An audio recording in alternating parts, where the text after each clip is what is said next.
Hola, doctor. Hola Eda, ¿cómo estás? Pero muy bien, aquí estamos. Muchísimas gracias, doctor, por acompañarnos siempre y por ser parte del equipo de capacitaciones del Consejo Federal. Muchas gracias, Eda. Inauguramos, o tuve el honor, la suerte de inaugurar esta modalidad de capacitación y bueno, y a partir de allí arrancaron y no pararon, ¿eh? La verdad es que hicieron una Así labor es, magnífica, ¿eh? En todo el país. La verdad es que es para felicitarlos. Realizaron un gran trabajo, así siguen es. realizando un gran trabajo. Bueno, la elección de la temática que nos ocupa, que la discutimos un poco con Laura, tenía por objeto completar en algún sentido parte del temario que habíamos abordado en la primera capacitación con Ezequiel Cauli, que fue en ese momento puntualmente la cuestión vinculada a las asambleas telemáticas y tangencialmente se tocó el tema del quórum y las mayorías, que es tan importante en esta materia. Hubo mucho rebote respecto luego a la temática de las decisiones asamblearias, con lo cual me pareció que, si bien para una hora los temas a tratar parecen este, realmente que no nos va a alcanzar el tiempo, vamos a hacer un vuelo sobre las cuestiones más importantes, más trascendentes, en las que creo hay que tener especial referencia, especialmente al momento de redactar, ¿no? Al momento en que el escribano ejerce la literatura de trabajar en el reglamento de propiedad horizontal para completar la ausencia de normativa que puede acarrear complejidad judicial o complejidad al momento de unificar los actos consorciales.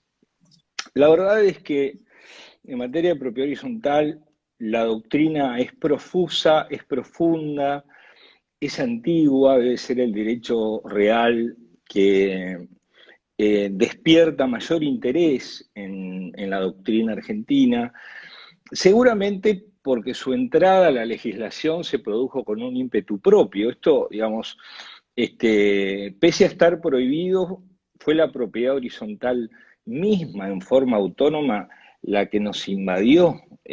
Cibeles, en función de la extensión del territorio argentino, la prohibió, intentando ganar territorialidad a partir del dominio vertical.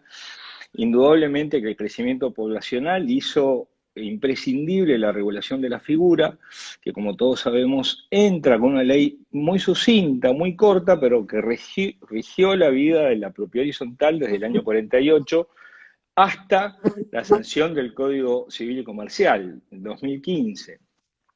De manera que uno esperaba que la reforma recogiera las enseñanzas de la doctrina y la jurisprudencia, que son cuantiosas en esta materia. ¿Sí? La doctrina ha hecho muchísimo y la jurisprudencia ha hecho muchísimo en pos de la propiedad horizontal, y la verdad entonces que uno advierte que quedaron algunos, uno podría decir algunas lagunas, han quedado algunos lagos que vamos a tratar ahora de referir.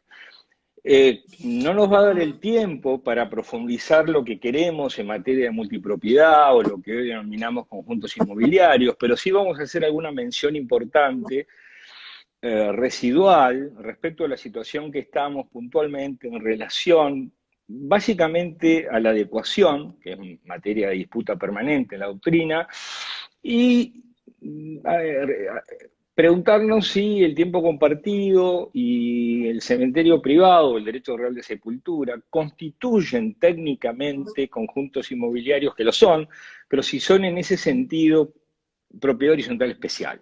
Sí, por eso la nominación en el flyer fue propiedad horizontal y propiedad horizontal especial, y no lo pusimos Especial. en plural, no lo pusimos en Ujú. plural, para seguir esta línea de detenimiento, sobre todo teniendo en cuenta que el código es muy expreso al determinar que al cementerio privado y al tiempo compartido, que son, digamos, especies de conjuntos inmobiliarios y subespecies de la propiedad horizontal, se les aplican las normas de los derechos reales y no del derecho real madre, que sería la propiedad horizontal.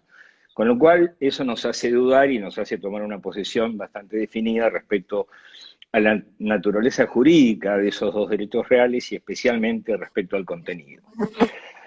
La verdad es que la regulación del código es muy definida, casi los trata como derechos reales autónomos, cuando uno va a los 4 incisos del 1887, del número cerrado de los derechos reales, donde habla específicamente de la propiedad horizontal, de los conjuntos inmobiliarios, del tiempo compartido y de los cementerios privados. Entonces, cuando uno se queda con ese artículo, pareciera ser que vamos a penetrar al estudio de derechos reales con contenido propio, nuevo, autónomo, pero resulta que cuando llegamos al título quinto del libro cuarto, encontramos muy desarrollada la propiedad horizontal, pero cuando entramos al título sexto, tenemos a los conjuntos inmobiliarios, con un título y con un capítulo, que es el capítulo 1, renombrado como tal, con algunas diferencias conceptuales, digamos, importantes, pero conceptuales, que pareciera que no deberían haber requerido de un título especial y de un capítulo, podrían haber sido resueltas tranquilamente en el ámbito del título quinto, y después con 2 capítulos más que comprenden modalidades o formas de conjunto inmobiliario. Para referirnos puntualmente a la figura, pues la propiedad horizontal, estamos en presencia de especialistas, de notarios, de abogados, de personas que conocen muy bien la autonomía que ya no se discute de este derecho real desde hace mucho tiempo. Sin embargo, lo que hizo el código es incorporar algunas cuestiones que había resuelto la doctrina de la jurisprudencia, como son la cuestión de la personería del consorcio, específicamente determinada en el artículo 148, inciso 8, y en el 2044. Y todos nosotros sabemos, y los notarios más que nadie, que la partida de nacimiento del consorcio es el reglamento de propiedad horizontal, confeccionado por ustedes los notarios, que hoy se consolida con el título suficiente de adquisición de la unidad funcional, formando un todo homogéneo, es decir, ya no basta describir en el título suficiente que el adquirente conoce el contenido del reglamento, sino que el título es un título mixto y complejo que comprende ambos títulos, ¿no? El suficiente de adquisición acompañado del reglamento de propiedad horizontal. Esto es aplicable, por supuesto, a ambas propiedades horizontales, a la genérica y a la especial. Ahora bien, la descripción en el Código Civil y Comercial del contenido del reglamento y de sus cláusulas centrales, la encontramos en el 2056, y allí vemos que en los primeros acápites de o incisos de ese artículo, se describen las cuestiones esenciales de la propiedad horizontal, la determinación de las porciones privativas y las porciones comunes, los porcentuales, que hoy son muy trascendentes porque no son solamente utilizables para la determinación de la porción por la que se paga expensa, sino además en el voto de la Asamblea. El voto de la Asamblea hoy es complejo en virtud del 2060, ya no se vota únicamente por unidad, sino que se vota por unidad y por proporción. Por lo tanto, la determinación de las partes privativas y comunes, la determinación del destino de las unidades funcionales, la determinación de las proporciones vinculadas de la parte común, vinculadas a cada unidad funcional, constituyen lo que podríamos denominar el ADN, el genoma, lo que serían las cláusulas estatutarias o antiguamente conocidas, y hoy también por la doctrina, como cláusulas estatutarias o patrimoniales. Lo cierto es que contemporáneamente, el 2057, y aquí me dirijo directamente a los notarios, porque me parece que es un tema que requiere de literatura al momento de redactar, el 2057, y es la última regulación que tenemos, el Código Civil y Comercial, determina que la modificación del reglamento de propiedad horizontal se debe hacer por 2/3 partes. Contemporáneamente, el inciso O del artículo 2056 dice que el estatuto debe contener las disposiciones referentes a la formas de modificación del estatuto. Entonces yo creo allí que hay una labor del notariado que tiene que ser efectuada y que es muy importante, que es describir en los reglamentos de propiedad horizontal, siguiendo la línea marcada por la doctrina, siguiendo la línea marcada por la jurisprudencia, las denominadas cláusulas estatutarias, ¿sí?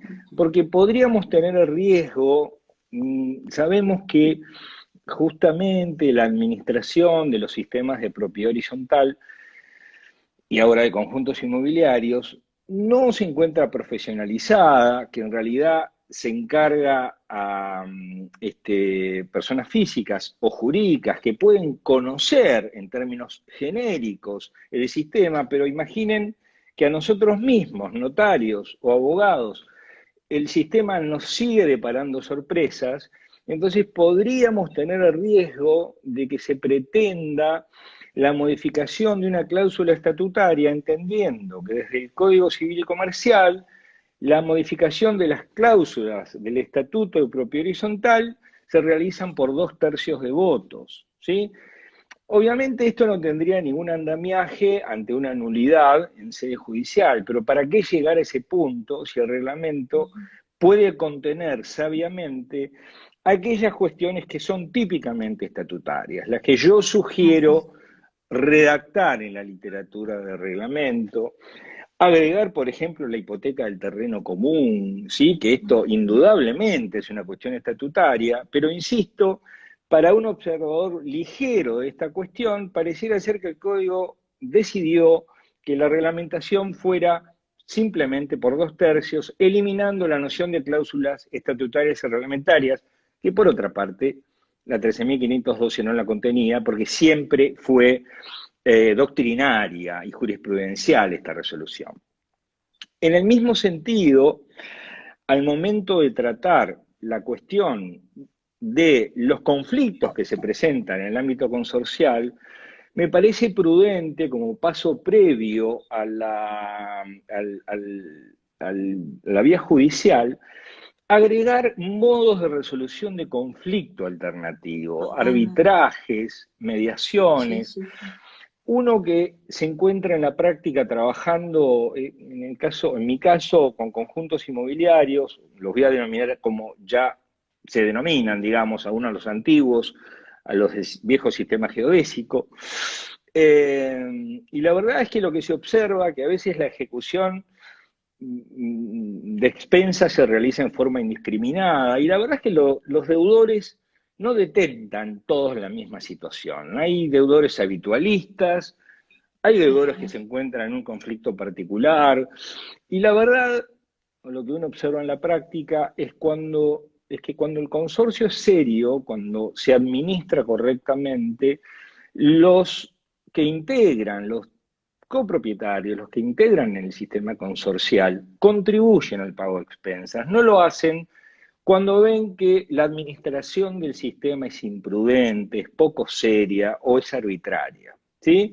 Un consejo que aplico, un consejo que doy, pero que aplico en el caso que me ocupa cuando soy consultado, es que la administración consorcial pase técnicamente siempre a través de una cuenta corriente o una caja de ahorros bancaria, es decir, que todos los depósitos se efectúen de expensas dentro de la cuenta corriente bancaria o de la caja de ahorro y que los pagos se hagan por allí, de manera que es el propio banco quien cuando nos tira un saldo mensual o a fin de año, nos está diciendo cuál es el movimiento de ese consorcio, con lo cual podría decirse que uno disminuye en forma importante el riesgo de fraude o el riesgo de conflicto. En ese ámbito, entonces, sugiero agregar a los reglamentos de propiedad horizontal métodos alternativos y obligatorios de resolución de conflicto, que obliga al administrador necesariamente a convocar al deudor a una mediación previa en el que sabemos puede situarlo en los albores de una solución que evite la ejecución y obtenga el pago rápido de lo que es debido. No cabe duda ya que, obviamente, la expensa tiene una naturaleza cuasi alimentaria, de él depende la manutención del sistema funcionando. Entonces, en ese punto son dos recomendaciones que haría para incorporar a la redacción de los reglamentos, las cláusulas estatutarias por un lado y por otro lado, métodos alternativos de resolución previos a la ejecución directa. Previo a la resolución directa. Qué importante esto que estás diciéndonos, Andrés, porque de hecho esto es la labor de la redacción de los que tenemos los notarios. Tenemos que cumplir, digamos, acabadamente con lo que dice el Código Civil, por supuesto, pero en esta temática tenemos, reina la autonomía de la voluntad. Entonces, donde nosotros debemos ir previendo, tenemos la posibilidad de ir previendo en nuestro reglamento de propiedad horizontal para que justamente, llegado el momento, es leer la escritura y estar previsto ahí todas las situaciones que van a prevenir toda cuestión conflictiva. Absolutamente, Así es que sí. es muy, Sí, muy importante. sí, y rescato lo que acabas de decir respecto a la redacción de reglamento. Es difícil encontrar un ámbito en los derechos reales donde la noción de la autonomía de la voluntad, típica de las obligaciones en los derechos personales, se vea con tanta elasticidad como en la redacción de reglamento de propiedad horizontal. Nosotros, los que trabajamos en reales, siempre sentimos que estamos trabajando constreñidos a la estructura del derecho Exacto. real, que nos da Sí, sí. muchísima seguridad jurídica, pero nos quita autonomía de la voluntad. Pues aquí, como Exacto. bien dijiste, la Sí. autonomía de la voluntad en el marco del orden público es sumamente trascendente, pero sin embargo lo que agrego son cuestiones en las que hay una laguna en el código y podrían llegar a conflicto, es decir, no veo solo buena literatura en la redacción,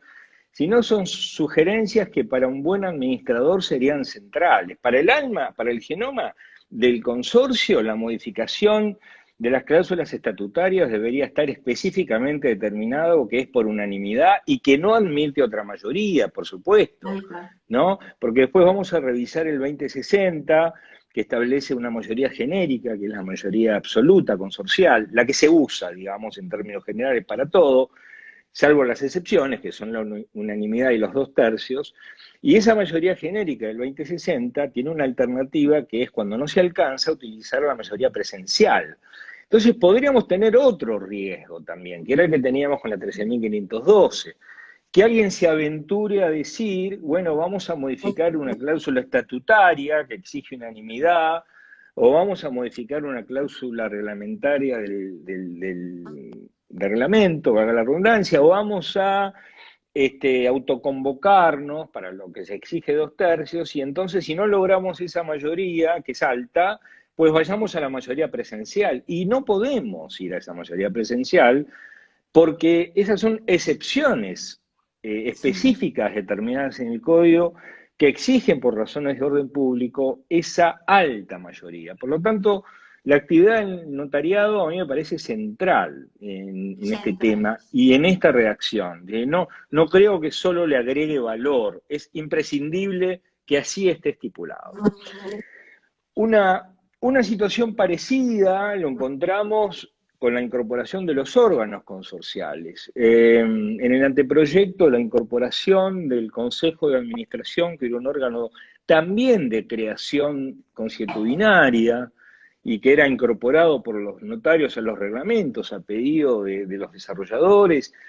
El anteproyecto establecía la obligación de determinar la existencia de parte del Consejo, y cuando es incorporado por el 2064 en el Código, se establece la alternativa de que la Asamblea puede nombrar un Consejo de Administración.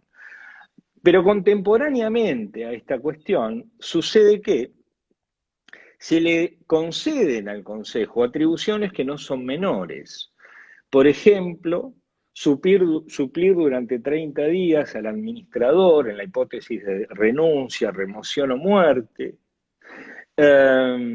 autorizar la utilización del fondo de reserva, que no es una cuestión menor, porque es muy utilizado el fondo de reserva por los administradores, a veces para compensar los gastos de expensa, sobre todo cuando hay mucha inflación y lo recuperan más adelante. Y lo que sucede con el Consejo de Administración es que no está establecido, el Consejo de Propietarios, no está establecida su modalidad de funcionamiento, ni la modalidad de tomar resoluciones, suelen ser miembros impares, pero no está establecida la modalidad de tomar resoluciones y se asientan en un libro para que tengan estructura y sustento legal. Y lo que pasa en la práctica consorcial, en cualquiera de las, tanto en la genérica como en la especial, es que el administrador o los propietarios entienden que cualquiera de los integrantes del Consejo de Propietarios en forma autónoma puede dar órdenes e instrucciones, a veces hasta coadministran con el administrador, hacen las veces de asamblea, hacen las veces de administrador, obviamente responde el administrador por sus actos, pero por sus propios actos, pero aún responde por tolerar los actos del propio consejo que están invadiendo ámbitos de incumbencia que son obviamente lesivos. Me parece también prudente que los notarios describan la modalidad de funcionamiento, que establezcan que los integrantes del Consejo en forma individual no pueden dar órdenes e instrucciones y que sus decisiones son corporativas y tienen que estar estructuradas en la modalidad que el desarrollador o el notario determine para esa eventualidad. Pero hay que redactar también allí estableciendo específicamente el ámbito, el procedimiento de trabajo del, en este caso, Consejo de Propietarios.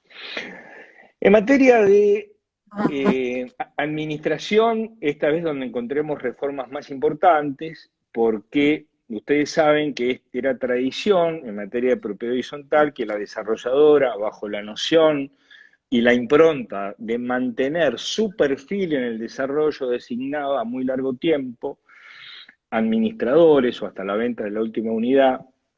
Y lo que hizo el código en el 2065 es imponerle un límite a la vigencia del mandato del primer administrador designado por la desarrolladora, que es en la primera asamblea, y sostiene que la primera asamblea tiene que celebrarse en un plazo no mayor de 3 meses pasados los 2 años de otorgado reglamento u ocupadas el 50% de las unidades. Hubiese sido más prudente, en verdad, que hubiese dicho vendidas el 50% de las unidades, ¿no? Pero bueno, ha dicho ocupadas. Por lo tanto, en la práctica, el primer administrador de la desarrolladora no puede durar más que 27 meses de otorgado el reglamento. Y esto es importante porque las consecuencias nocivas de esos mandatos extensos a favor de la desarrolladora implicaban que los incumplimientos de la desarrolladora o de la vendedora en los boletos de compraventa, en los típicos vicios redivitorios que podía tener la cosa una vez entregada y que debían ser obviamente sufragados por la desarrolladora en tanto constituido en incumplimiento de contrato, resultaba que el administrador que respondía a la desarrolladora lo bajaba como expensa y lo pagaban los adquirentes dentro de la expensa, lo que era claramente una violación no solo al mandato del administrador, sino de supina injusticia, porque esto se conseguía solamente con un administrador que respondiera a la desarrolladora. Eso se terminó. Por lo tanto, es también importante que en la redacción de los reglamentos de propiedad horizontal no sean incluidos mandatos a más largo plazo que los previstos dentro del Código Civil y Comercial. Esto es de vital importancia para determinar eso. Una nota para tomar en cuenta en relación al administrador es que en el 2065 se sostiene que, sabemos obviamente que lo que persigue esta partida de nacimiento consorcial, que es el reglamento, es la determinación de estas cuestiones estatutarias de las que hablamos, establecer además reglas de convivencia y además establecer el funcionamiento de los órganos consorciales, ¿no? Por lo tanto, determinar el Código Civil y Comercial, que el administrador es el representante legal del consorcio en carácter de mandatario, una cuestión que ya no se discutía, en algún momento se discutía si había una locación de servicios, si había un mandato, es ir un poco en contra del mismo código en relación a la teoría de la representación. ¿Sí? Acá debemos preguntarnos si el administrador es un mandatario legal, tal como lo define el 2065, o es un órgano consorcial, porque si es un órgano consorcial, pues ejerce su función como tal y en función de la teoría del órgano. La representación, tratada en el artículo 358 de la parte general de los actos jurídicos del Código Civil y Comercial, establece, y ustedes lo conocen bien, tres tipos de representación, digamos. La voluntaria, que sería la legal, la convencional, en la que trabajan habitualmente los notarios, ¿sí? La legal, la tuitiva de los menores, de los incapaces y demás, y la orgánica, la propia de los sistemas aplicable a las personas jurídicas de cualquier tipo. Entiendo claramente que hay una referencia defectuosa por parte del Código al sostener que es el representante legal del consorcio en virtud de un contrato de mandato. La representación que ejerce el administrador es en función de su representación orgánica.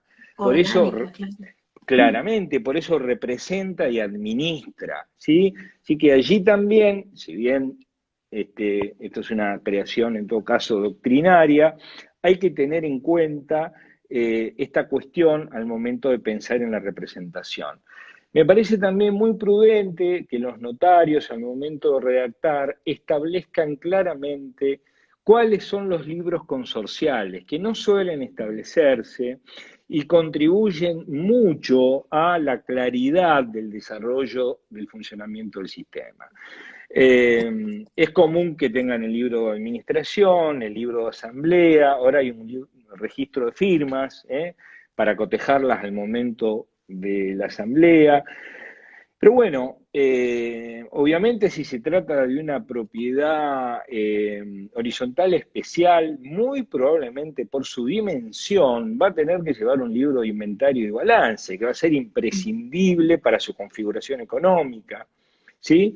De manera que esos libros, el registro de propietarios, no vamos a hablar de los pequeños consorcios, prácticamente ya no hay más encargados, incluso en la Ciudad de Buenos Aires hay encargados todavía, pero se propende la tercerización de esos servicios, y hay un libro muy pequeño, pero siempre muy útil, tal vez el más importante de la propiedad horizontal, que es el libro de órdenes al encargado, un pequeño libro que se encuentra en la entrada del edificio, donde el administrador le informa al encargado cuál es la manda que le da, y el encargado la recibe y la firman ambos para que nadie pueda decir que alguien no lo hizo o el otro que no lo mandó, ¿no? Entonces, o no lo ordenó. o no lo ordenó. La determinación de los libros consorciales me parece muy prudente también que esté establecido en el reglamento.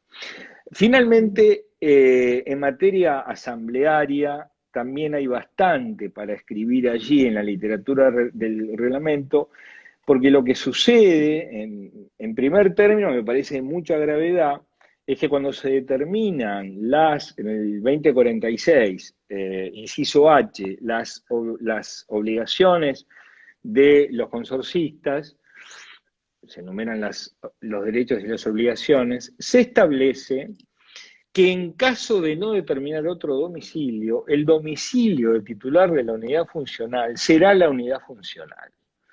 Y la verdad es que tenemos claro que, bueno, cuando alguien compra una unidad funcional para vivir o lo compra para un estudio, probablemente constituya el domicilio allí, pero un inversor, una persona que compró eso para alquilar, Indudablemente no. Entonces, si esto no lo aclara el escribano en la redacción del reglamento, lo que va a suceder es que los consorcistas van a ser citados para todos los actos consorciales a una dirección que no es su domicilio, ¿sí? Y si no es aclarado, esto va a tener virtualidad jurídica, lo cual es peligroso. Entonces, la cuestión de que el notario le haga saber al adquirente que fije un domicilio específico, el suyo o el que quiera para recibir notificaciones, porque si no residualmente va a ser de la unidad funcional, es otro tema para considerar. No voy a profundizar mucho en la cuestión asamblearia, lo voy a tocar, fue materia de la cuestión anterior, pero indudablemente que las asambleas, el órgano deliberativo, el órgano tal vez más importante de participación de los consorcistas, en nuestro código se adoptó la decisión de ir a una mayoría genérica, que es la mayoría absoluta, y a fuerza de palos, diría yo, porque la convicción entró a fuerza de imprudencia, como sea cual fuese la asamblea que se celebraba, sin importar el quórum o la mayoría que se exigiese, sea unánime, sea de 2/3 o de 4/5, o sea mayoría absoluta, inevitablemente en las segundas convocatorias se resolvía el tema con las personas que hubiese, y eso se publicitaba en la convocatoria y se ponía en grandes letras, es decir, una enorme violación a la teoría del quórum y la mayoría consorcial, que nosotros sabemos debe ser respetada. Por eso me parece que hay que insistir con la descripción muy específica de que aquellos asuntos que exijan unanimidad y 2/3 deben estar bien previstos en la redacción del reglamento, estableciendo que no admiten otra mayoría que no sea la unanimidad y los 2/3, y que le está vedada la mayoría presencial que establece la segunda parte de el artículo 2060, que entonces la tenemos como utilizable únicamente para cuando no se consigue la mayoría absoluta, que es la mayoría más usual en la utilización de las mayorías consorciales. ¿Sí? Lo que prevé el 2060 allí es que cuando un tema debe ser tratado por mayoría absoluta, si no se consigue, los propietarios que estén presentes podrán tomar igual la resolución, pero una vez tomada la resolución deberán notificarla al resto de los consorcistas, que tienen luego de la notificación formal, que será por carta documento, será por telegrama, o si queremos que sea más económica, por vía personal, tienen 15 días para impugnar esa resolución y, lo dice la parte final del artículo, 30 días desde la celebración de la asamblea para nulificarla.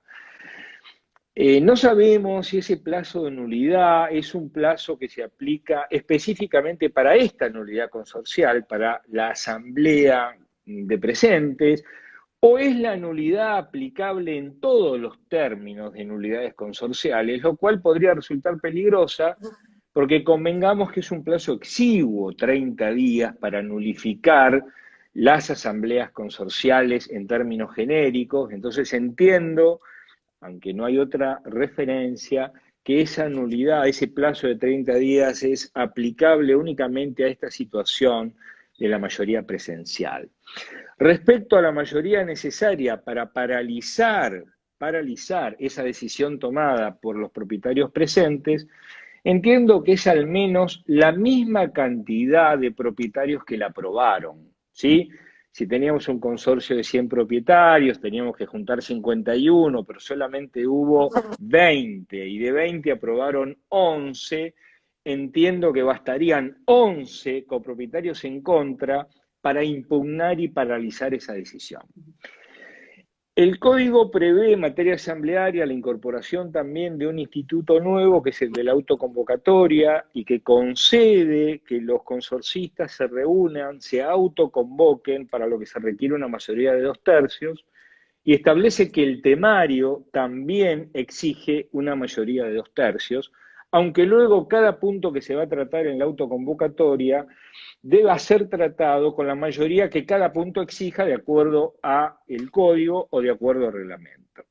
A mí me parece importante hacer una distinción porque puede quedar un acto sin solución de continuidad y producir cierta lesión, ¿no? A mí me parece que si la asamblea se autoconvoca y consigue autoconvocarse por 2/3, luego de obtener autoconvocarse por 2/3, tiene que decidir cuál es el temario y el temario tiene que ser nuevamente notificado a todo el consorcio y nuevamente el consorcio tiene que aprobarlo por 2/3. Ese acto hay que cortarlo, porque de lo contrario, la autoconvocatoria y la decisión del temario, si es en un solo acto sin solución de continuidad, implicaría que la aprobación que da el consorcio para los 2/3 se extiende naturalmente también al temario, lo cual puede ser peligroso, ¿sí?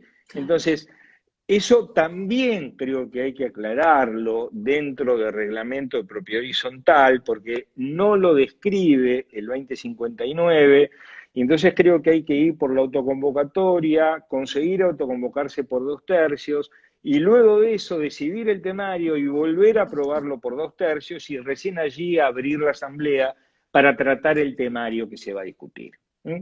Me parece que esas son cuestiones que no están resueltas y deberían estar tratadas, obviamente, en el reglamento. En Andrés, realidad, sí, discúlpame. También deberíamos prever en los reglamentos que se redactan ahora, con la experiencia que estamos teniendo, ¿no? Que las reuniones podrán realizarse a distancia también mediante plataformas que permitan la transmisión en simultáneo de video, de audio y que asegure la participación de todos. sí. Porque yo no sé si en algún momento se previó esta situación de reuniones a distancia, porque si bien la tecnología estuvo y a disposición desde hace mucho tiempo, pero en rigor de verdad nunca logramos nosotros entender la necesidad de incorporarlos dentro de un reglamento de propiedad horizontal o de Sí. estatutos. eh, y la verdad que ahora nos damos cuenta los que teníamos previsto, los que logramos incorporar, ayudaron y muchísimo. De modo que Absolutamente. esta experiencia nos sirve para, a partir de ahora, todo lo nuevo que vamos autorizando, ya se tiene que prever esta situación.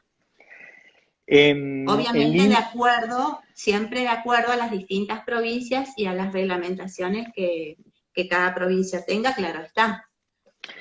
hay una pequeña referencia, que es pequeña pero es muy trascendente, en la parte general, en las disposiciones relativas a la persona jurídica privada, en el 158, tenés allí en el inciso 158. A $158. la posibilidad de utilizar medios que le permitan a los participantes comunicarse simultáneamente entre ellos.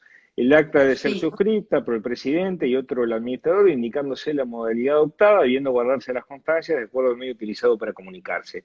Así que creo exacto. que partiendo de ese soporte, lo que sí debería ser el reglamento, claramente, es una descripción del procedimiento. En algún momento de la charla Exacto. anterior sugerimos un soporte que pueda ser intervenido de algún modo, como para que no pueda ser vulnerado, y sugerimos también, por un ámbito de competencia y por la cuestión de la fe pública, la intervención de un notario. Nos parecía importante en ese ámbito no solo el soporte y el proceso de control del soporte, sino la verificación notarial de esto, al menos hasta que podamos evolucionar y las asambleas telemáticas tengamos soportes similares a la digitalidad que tenemos, por ejemplo, los abogados en los sistemas judiciales, tanto en Nación o ustedes mismos, el sistema digital que los vincula al registro de la propiedad inmueble, se puede determinar claramente que no se vulnera, ¿no? Esto me parece central Exacto. para eso. Estamos ahí en las 18:48. La verdad que la propiedad horizontal da para hablar un día seguido. yo no quiero dejar de expresar mi opinión antes de, creo que vamos a estar por el tiempo dentro de un poquito, Sí, de expresar mi opinión en relación a la cuestión de la propiedad horizontal especial, y sí. especialmente, esto va a ser tratado con certeza por el notariado en charlas futuras. Estoy convencido de esto. La doctrina está trabajando fervientemente en el intento de facilitar la adecuación de los conjuntos inmobiliarios. La verdad que ahí hay dos tópicos para tratar. El 2075, bueno, la distinción central, solamente para referirla, de la propiedad horizontal especial o de los conjuntos inmobiliarios, es que la unidad funcional, el objeto del derecho real va a ser la unidad funcional privativa. Ahí ya hay toda una cuestión respecto a la definición, tanto en conjuntos inmobiliarios como en tiempo compartido, como en cementerios privados. No se define a esos derechos reales, se hace una enumeración del objeto, pero la ausencia de definición de esos derechos reales enumerados en el 1887 hace que sea difícil predeterminar el contenido, digamos. En la propiedad horizontal especial el contenido se determina más o menos claramente porque uno se vincula absolutamente a la propiedad horizontal genérica, pero en el tiempo compartido, en los cementerios privados, la falta de una definición del derecho real, no obstante la determinación de 1887 y 1888 como derechos reales sobre cosa propia, principales que se ejercen por la posesión, registrables, no alcanzan para suplir la irregularidad de la descripción que se hace en el código. En el 2075 se establecen tres cuestiones, pero de una entidad asombrosa, ¿no? La verdad que es el pilar de la propiedad horizontal especial. Dije que hablamos de unidad funcional privativa en el caso del conjunto inmobiliario. Allí el reglamento debe ser muy restrictivo porque es común que en los conjuntos inmobiliarios se piense que uno tiene un lote y dominio vertical, entonces el reglamentarismo del sistema, del reglamento tiene que ser muy acotado. El 2080, el 2085 tiene que restringir, sacar del dominio vertical y llevar a la propiedad horizontal especial si no hay mucha confusión en el adquirente. ¿De acuerdo? Ahora, por otra parte, la primer parte del 2075 fija una regla tremenda que es que la determinación de el inicio del sistema de los conjuntos inmobiliarios radica en las leyes locales y provinciales. La localización la determina el municipio. Está bien en cumplimiento de la ley de tierra, ¿no? Pero el puntal central de todo el Código Civil y Comercial arranca en el Consejo Deliberante de cualquier municipio y a veces se extienden estas resoluciones hasta penetrar modificando el Código Civil y Comercial. Entonces hay que tener cuidado ya con esa primera parte del 2075. La segunda parte del 2075 es peor, porque establece que la propiedad horizontal o que los sistemas de los conjuntos inmobiliarios se aplicará, o a partir de la reforma del código, la propiedad horizontal genérica a todos los derechos reales que estén regulados en el título. Y el título es el título 6. Y en el título 6, en el capítulo 1, está el conjunto inmobiliario, en el 2 el tiempo compartido y en el 3 el cementerio privado. Pero resulta ser que contemporáneamente al tiempo compartido y al cementerio privado se le aplican las reglas de los derechos reales. Y resulta ser que cuando uno estudia al tiempo compartido y a los cementerios privados, descubre que en vez de tratar el derecho real del adquirente del tiempo compartido o del cementerio privado, se lo trata como un usuario y el desarrollo del derecho real se dedica a explicar pormenorizadamente que hay un propietario, un emprendedor, un comercializador y un administrador. Hay una fantástica descripción de un negocio inmobiliario, pero no del titular del derecho real de tiempo compartido de cementerio privado, lo que es incompatible con describirlo como un usuario. Por otra parte, el usuario de un cementerio privado, el usuario de un tiempo compartido, si compra una parcela, es el último eslabón del contrato de consumo. Si compra 10 parcelas para invertir o 10 sistemas de tiempo compartido, ¿es el mismo usuario o es un inversor que conoce tanto de negocios que las reglas protectivas del contrato de consumo no deberían aplicárseles? Hay mucho para revisar desde allí y finalmente la cuestión de la adecuación, yo compartiendo los enormes esfuerzos que está haciendo toda la doctrina por intentar de alguna manera propender a esa adecuación, me parece que hay tres situaciones muy diferentes. Hay sistemas geodésicos que son sobre los que se pretende la adecuación totalmente consolidados, incorporados al patrimonio del titular, y la verdad es que a mí en la cabeza se me presenta casi como una analogía de una expropiación sacar a ese sujeto de ese lugar. Con el aditamento, con una expropiación se le paga al sujeto. Aquí lo soporta el sistema tener que salir del lugar. ¿No? Por una parte. Después hay sistemas en proceso de gestación, los cuales pueden estar muy avanzados y los agarró el código a punto de cerrarse como sistemas geodésicos, ¿de acuerdo? A punto de cerrarse como sistemas geodésicos, que también reversar toda la situación geodésica para volver a un plano único, para luego producir la afectación al sistema de propiedad horizontal especial, la verdad es que tiene un costo de una naturaleza tremenda que entiendo que hoy es la ley y hay que respetarla, esto no se discute, pero también tengo para mí que no se han regulado en el código los pequeños consorcios y que se está propiciando una modificación para la incorporación de los pequeños consorcios y hasta seis unidades que no necesitan toda esta estructura que establece el sistema de propiedad horizontal. Se propende también una modificación, sabemos que hemos salido de la ley de horizontalidad, que era fantástica, pero era incumplible y que nadie la respetaba, y se pasó de aquel blanco a un seguro de caución, que es casi la nada, porque los desarrolladores no solicitan el seguro de caución, entonces hay propuestas legislativas por las que se procura que el adquirente de lo que podría considerarse el consorcio de hecho o el preconsorcio, ese estadio que se da entre la venta de la unidad funcional y la determinación del consorcio, que los compradores por boleto pasen a integrar un condominio, ¿sí? Pasen a ser condóminos del titular de la tierra, hasta que todos se integren y el sistema se incorpore a la propiedad horizontal.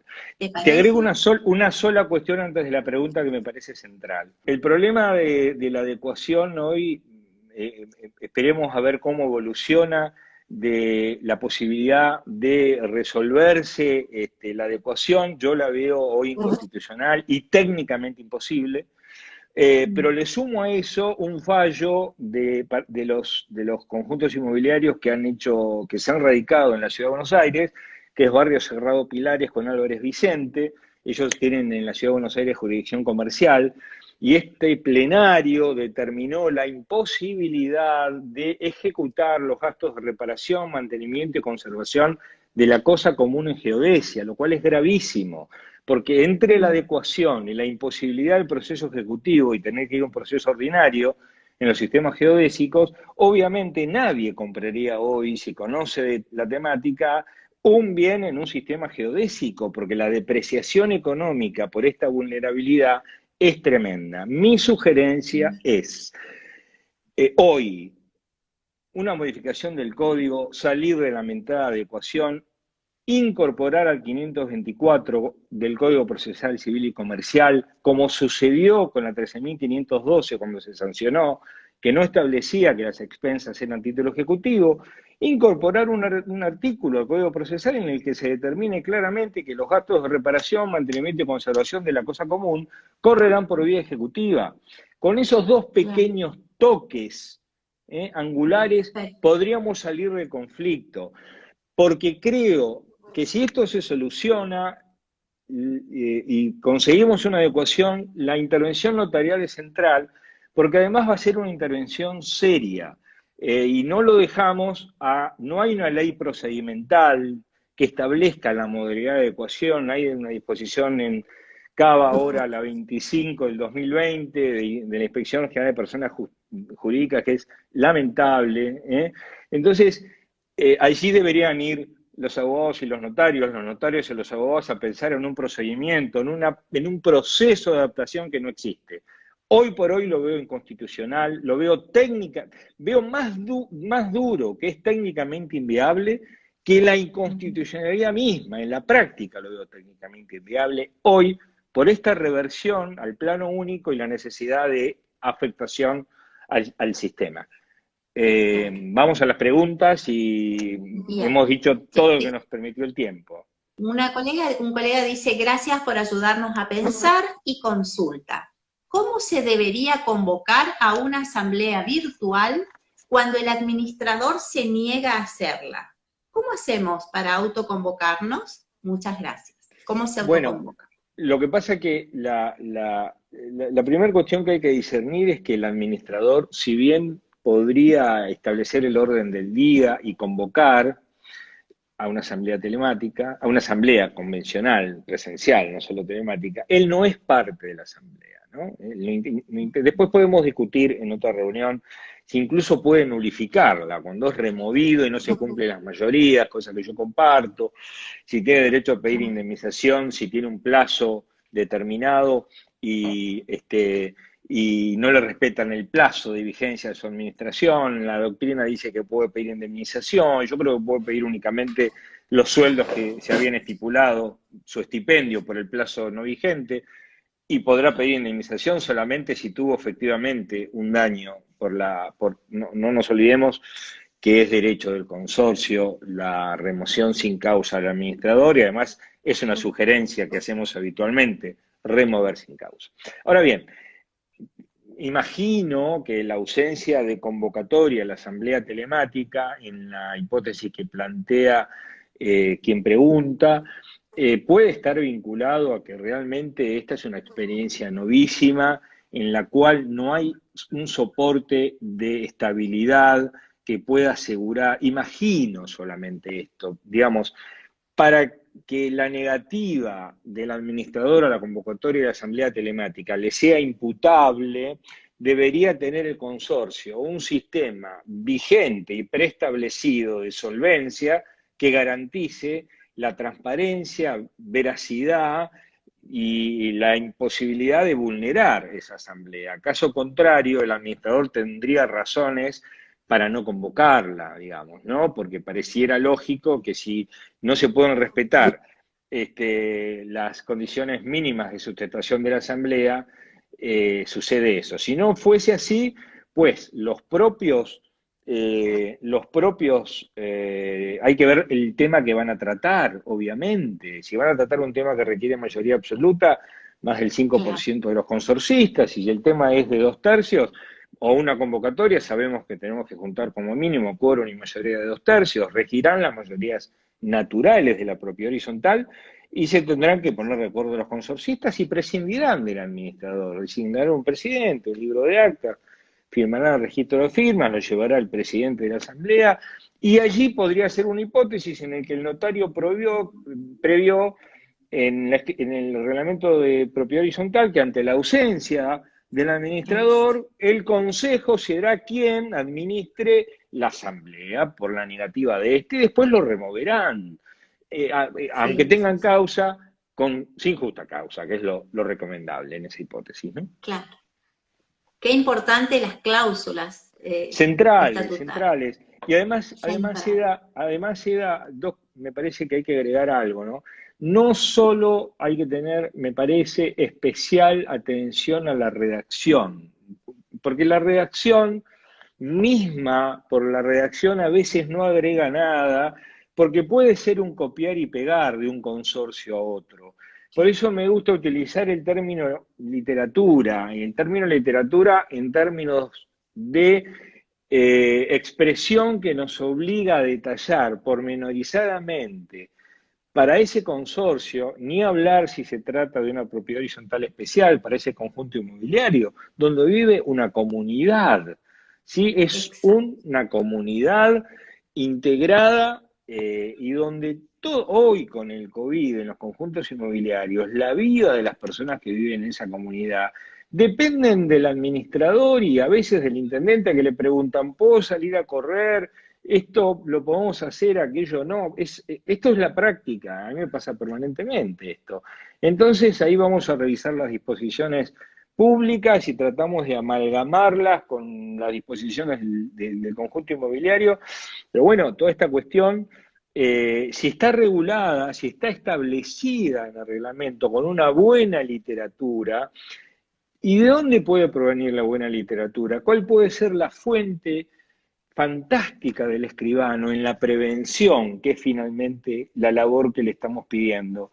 Bueno, sencillamente del conflicto, de la doctrina del conflicto. Hay que ponerse a estudiar fallos Sí. y plenarios y ver que ahí sí, entre comillas, la literatura propiedad horizontal es fantástica, hay de todo, y de todo se puede aprender para redactar bien. Me parece que eso supliría muchísimo, muchísimo, absolutamente, la conflictividad consorcial, que ya por su propia naturaleza, esta vez es incita al sistema, ¿no? No nos olvidemos que la libertad propia del dominio vertical es la restricción en el dominio horizontal. Hacerle entender a un sujeto que compró en un conjunto inmobiliario muy caro una unidad funcional privativa y que la pagó un montón de plata y que está tan constreñido, tan limitado como un sujeto que tiene un pequeño ambiente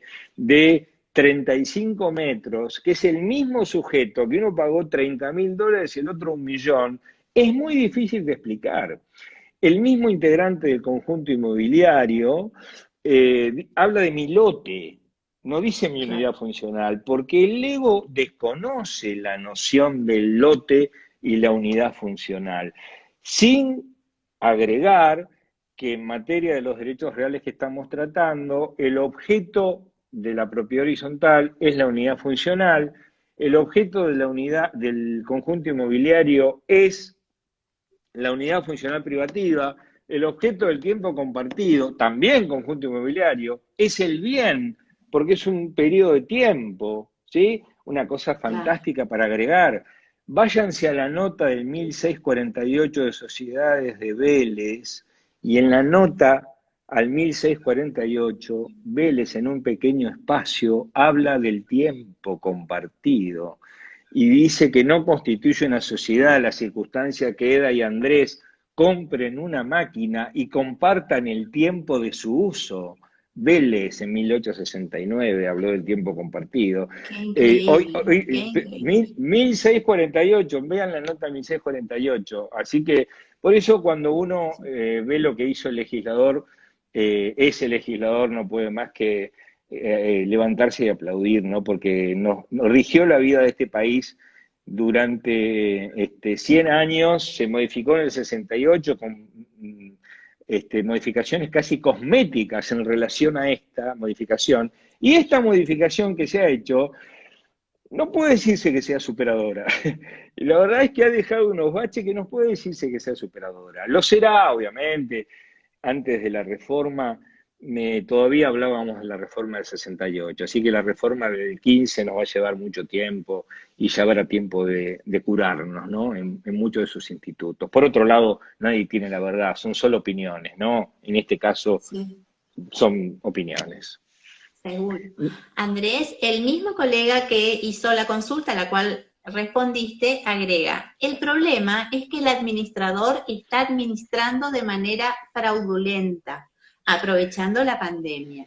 Y si no tenemos soporte tecnológico, lo cual es un limbo jurídico.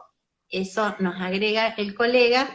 Por eso comentaba, Eda, que me parece que si un consorcio determinara como método de funcionamiento de la administración consorcial de que las cuentas del consorcio deberán ser llevadas en función de un sistema bancario de entrada y salida, le pagamos a los proveedores con transferencias y cobramos las expensas por depósito, el ámbito del fraude se limita a determinar si los proveedores del consorcio tienen alguna combinación defraudatoria con el administrador, pero eso es controlable. Ahora, lo que no le voy a dar al administrador es la alternativa de administrar a placer el patrimonio consorcial. Convengamos también que si se está produciendo fraude en la pandemia, imagino que un administrador que produce fraude en la pandemia no lo hace por el COVID, lo hacía antes, lo hace ahora y lo hará después del COVID. Seguramente hubieron medidas que no se tomaron cuando debían tomarse y que ahora por razones de orden público no pueden tomar. De orden público digo, no de los derechos reales, sanitarios, Sí, ¿no? Me estoy refiriendo. totalmente. Bueno, Sí. hay otra consulta de una colega que dice, ¿el Consejo de Vigilancia puede utilizar dinero del fondo de reserva? Primera pregunta. Yo entiendo que no, absolutamente no. En todo caso, se le concede al el Consejo de Propietarios, que actúa actúa como una especie de síndico y es un órgano consultivo. Al Consejo se le ha concedido solamente la facultad de autorizar la utilización del fondo de reserva. Por eso es muy prudente que se establezca de qué modo en la escritura también o hasta qué monto, o qué proporción, porque es muy usual, incluso para administradores honestos, que el fondo de reserva sea un método financiero de compensar buenamente la expensa, sobre todo en los conjuntos inmobiliarios, donde vos tenés, Eda, en el verano un aumento natural del costo del conjunto inmobiliario por los espacios verdes y tenés un detrimento de ese gasto en el invierno. Entonces, tomás dinero del fondo de reserva y luego lo compensás en el invierno manteniendo una expensa pareja en épocas de crisis. No hay nada nocivo en eso. Y si te vas a encontrar con un consejo de administración complejo que va a estar jugando con esa autorización, bueno, mejor que se establezca el procedimiento dentro del reglamento, libros en el Consejo va a establecer y estructurar sus disposiciones y especialmente que individualmente los integrantes del Consejo de Administración no pueden dar manda, no pueden ir al intendente, al gerente operativo, al encargado, al administrador, a decirle, che, tenés que hacer esto. No, es orgánico, o lo dan y si es orgánico, instrumentemos la forma de manifestación de la voluntad, porque el código no la establece y hay que establecerlo, ¿no? Entiendo que no puede usar el consejo, el fondo de reserva, a no ser en ausencia del administrador, por imposibilidad del administrador, o en la instancia que prevé el mismo artículo, que es suplir al administrador cuando éste es removido, cuando éste muere o renuncia, digamos, ¿sí? Pero si no, creo que es restrictiva la utilización. Bien, y la segunda pregunta de la misma colega es, un miembro del Consejo de Administración mantiene un juicio con la desarrolladora. El otro miembro de la administración se abstiene. La decisión finalmente tomada por un solo miembro, ¿es válida? ¿O se Bueno, debió prever o convocar a algún suplente? bueno, la verdad es que sería raro que tengamos un consejo de administración con número par, ¿sí? Y por lo que me estás comentando, pareciera que es un número par. Por otro lado, hay que decir también que institucionalmente, dentro de la ley, dentro del código, el consejo de administración no tiene competencia para tomar resoluciones, a no ser que esté supliendo al administrador o a la autorización del fondo de reserva. Por eso me expresé antes en el sentido de tener mucho cuidado con confundir al órgano consejo de administración con una asamblea que toma resoluciones o con un administrador que toma resoluciones. Le está vedado al consejo tomar resoluciones. Es un órgano consultivo y es un órgano de auditoría al administrador. Nace como un puente entre la asamblea y el administrador para que se logre una administración más fluida, pero nunca como un órgano que toma decisiones para ser cumplidas, ¿eh? Esto que quede Sí. claro, porque esto sería nulo, obviamente, porque no puede tomar resoluciones, a no ser que se las conceda el reglamento, pero estoy seguro que no se las concede, porque meramente, como habrás visto, Eda, se nombra, habrá un consejo de, pero no se estima ninguna aclaración respecto a su metodología, a su procedimiento, a su modo de funcionamiento, ¿no? Muy ilustrativo y la importancia que es resaltar la intervención notarial en la redacción, que es una Sí, verdadera obra de arte, ¿cierto? Para cumplir con nuestra función, que es prevenir el conflicto. Entonces, absolutamente, absolutamente. Además, con un sustento legal tremendo, porque las personas jurídicas de carácter privado, el 150 establece que la ley especial y el reglamento es la madre del borrego. Entonces, en la redacción que haga el notario descansa el resto de la vida consorcial, como la mala redacción lo salpica, ¿no? Entonces, por eso totalmente. hablé de literatura y no hablé de redacción, ¿no? Nos quedó Tal cual. mucho por hablar de adecuación y todo eso, pero eso lo tratará Marta o alguien más en el futuro, porque hay mucho para hablar de eso, mucho para aportar. Y también es muy importante porque te habrá sucedido en la facultad, en las clases, que por ahí quien no conoce bien la tarea del notario hasta llega a pensar que copia y pega. Sí, Y, sí, sí, y sí, totalmente esto es, absolutamente. acá claramente se nota la necesidad de tener las distintas audiencias Sí, justamente para poder entender bien qué es cuál es la voluntad real de las partes que debemos estructurar y qué es lo que tenemos que prever para que nuestro trabajo sirva, que es lo sí, fundamental. sí, sí, y Entonces, te hago un comentario que hacíamos con Marta Linares y una acotación que hace ella que me pareció realmente interesante en mi posición de la no adecuación y de la modificación del código. Me decía, bueno, Andrés, pero esto está vigente y hay que buscar resolverlo y que lo resuelvan los que saben y tienen buena fe, porque si no lo va a resolver cualquiera. Y esto es verdad. Lo van a resolver disposiciones locales, lo van a resolver disposiciones provinciales, y estamos hablando del Código Civil y Comercial de la Nación. Lo va a claro. resolver Cava con una decisión de la Inspección General de Justicia que no tiene sustento alguno aplicable a 40 sistemas geodésicos con jurisdicción allí, que están insertos en la provincia de Buenos Aires, no allí, y que van a abstraerse de la obligación de convertirse, pues nada, mutando la jurisdicción, o verán cómo lo resuelven.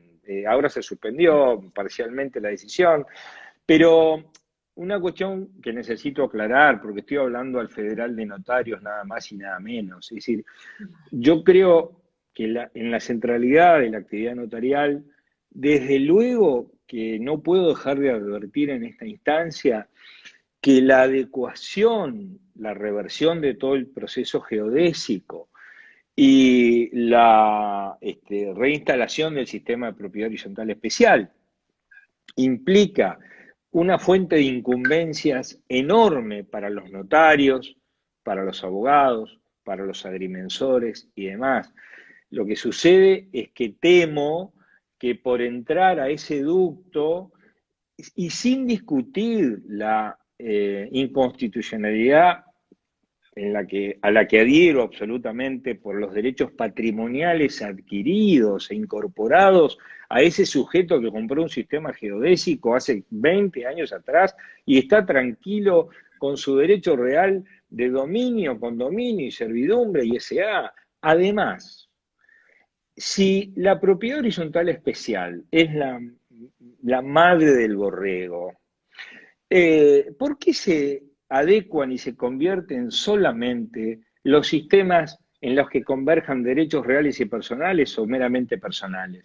¿Qué pasa con los sistemas donde convergen el dominio y el condominio con indivisión forzosa perdurable, pactada, o que se han desarrollado como modalidades de servidumbres, en formas de derechos reales, que también podrían ser la invocación de otra inconstitucionalidad?